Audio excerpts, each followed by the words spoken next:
प्रक्रम से मिलकर सर्वे बना हुआ। टोटल जो सर्वे का शुरू से आखिर तक जो होता है, इसमें 22 प्रक्रम है, 22 तरह का फॉर्म इस्तेमाल होता है। उस फॉर्म के तहत अलग अलग प्रक्रम का निदान किया जाता है।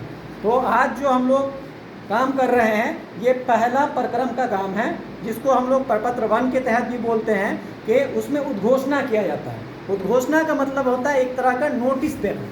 नोटिस का मतलब ये है कि आपके गांव के जो आम जनता है, आम किसान हैं, आम रैयत हैं, उनको ये सूचना दिया जाए कि आपके गांव में सर्वे का काम शुरू हो गया है। आप लोग अपना अपना जो भी दस्तावेज़ है, जो भी आपके पास ज़मीन का प्रूफ है, वो उपलब्ध करवाकर अपने पास सुरक्षित रखिए। आपका अगर खेत पे मेड़ वगैरह नहीं है तो मेड़ वगैरह को दुरुस्त कर लीजिए, उसको जो टूटा फूटा है उसको सही कर लीजिए। अपने ज़मीन का सीमांकन कर लीजिए। बंटवारा वगैरह अगर आपको करवाना है सर्वे के प्रक्रम में, जो आपसी बंटवारा आप लोग किए हुए हैं, उसको आप कागजी बंटवारे पे ले आइए। उसके आधार पे आपका अलग अलग खतियान बनने का प्रोसेस होगा। तो ये सारा सूचना देने के लिए उद्घोषणा किया जाता है। तो उद्घोषणा आपके गांव का हो चुका है और उद्घोषणा के बाद आम सभा करके आपको सारी चीज़ बताई जा रही है कि आपके गांव का सर्वे का काम शुरू हो रहा है। इसके बाद जो प्रक्रिया होती है, उसमें प्रक्रिया में आती है कि आपको 3 तरह का फॉर्म दिया जाएगा। 3 पेज का एक फॉर्म आएगा अभी, जिसको फॉर्म 2 बोलते हैं और फॉर्म 3(1) बोलते हैं। 3 पेज का फॉर्म रहता है। उस फॉर्म को आप लोगों को भर के, उसमें जो भी डिटेल है वो हम बताएंगे कैसे भराएगा। वो डिटेल भर के आप लोग अपना जो भी साक्ष्य है, ज़मीन से संबंधित जितना भी प्रूफ आपके पास होगा, वो सारा प्रूफ लगाइएगा और एक आधार कार्ड की कॉपी उसमें लगाइएगा। आधार कार्ड तो सब लोगों के पास होगा। आधार कार्ड का एक फ़ोटोकॉपी लगाइएगा, क्योंकि ज़मीन का जो खतियान इस बार बनेगा, तो खतियान को आपके आधार कार्ड से लिंक किया जाएगा। और लिंक करने के बाद एक आपको कार्ड बनेगा, जैसे आधार कार्ड है ना, वैसे ये कार्ड बनेगा, जिसको हम लोग लैंड कार्ड बोलेंगे। ठीक है, भूमि का कार्ड बोलेंगे। वो कार्ड बनेगा और वो कार्ड हर एक रैयत को दिया जाएगा। उस कार्ड में एक यूनिक नंबर रहेगा। जैसे आधार कार्ड में आप लोग देखते होंगे कि 12 डिजिट का एक यूनिक नंबर रहता है। वो नंबर जो आपको आधार कार्ड पे निर्गत किया गया है, वो नंबर पूरे इंडिया में दूसरा किसी को नहीं मिलेगा।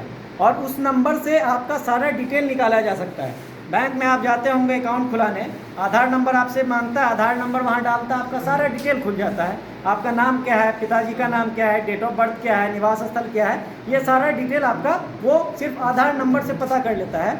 वैसे ही एक लैंड कार्ड आप लोगों को दिया जाएगा। उस लैंड कार्ड में भी एक यूनिक नंबर रहेगा।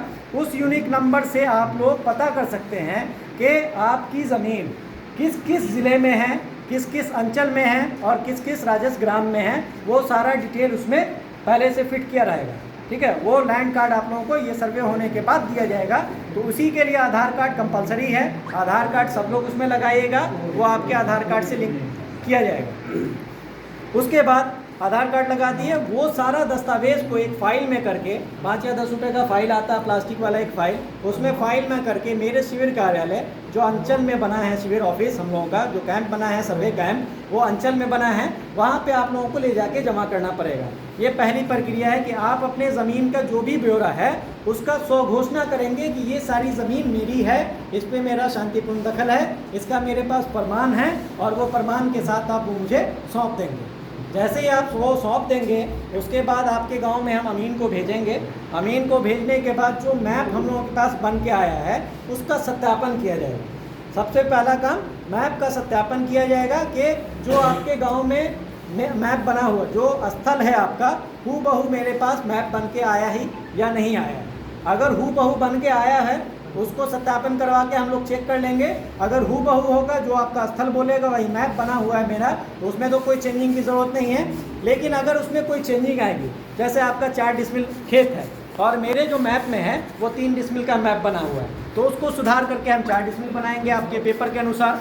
या फिर जो मैप हम लोगों का बना हुआ है ये थोड़ा पुराना मैप है, ठीक है, आज से हम समझते हैं कि 7-8 साल पुराना मैप है, तो 7-8 साल के बीच में ज़मीन की बहुत सारी खरीद बिक्री हुई होगी।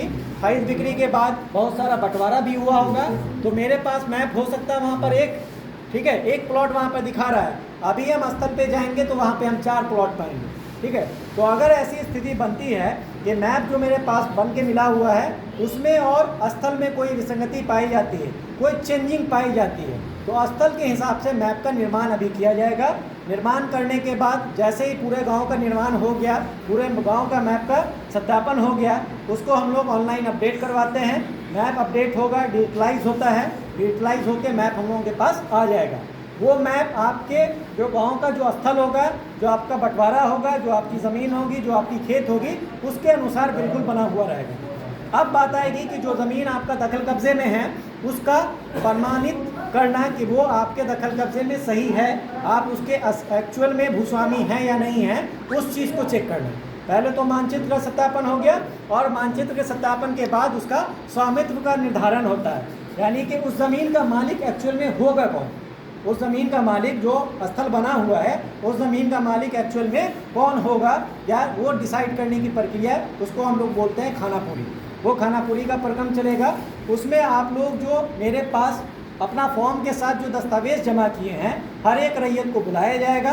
बुलाने के बाद आपसे उसका ओरिजिनल कॉपी मांगी जाएगी कि जो आप ज़ेरॉक्स हमको जमा किए हैं वहाँ पर, उसका ओरिजिनल पेपर आप दिखाइए, उसका सत्यापन करवाइए। अगर आपके पास ओरिजिनल पेपर तो होगा ही, ज़ेरॉक्स दिए तो ओरिजिनल हर हाल में होगा, ठीक है। ओरिजिनल दिखा के उसको सत्यापित करवा लीजिएगा। सत्यापित जैसे ही हो जाता है कि हाँ आप उसके एक्चुअल भूस्वामी बन सकते हैं, ये चीज़ सत्यापन हो जाता है, तो आपके नाम से खतियान बनने की प्रक्रिया उसी प्रक्रम में शुरू होगी। एक हम लोगों के पास रजिस्टर आता है जिसको याददाश्त पंजी बोलते हैं, जो खतियान का एक कॉपी होता है। एक तरह से उसको हम बोल सकते हैं कि खतियान की वो एक तरह से कॉपी है। जो खतियान रहता है वही डिटेल उस पर दर्ज रहता है।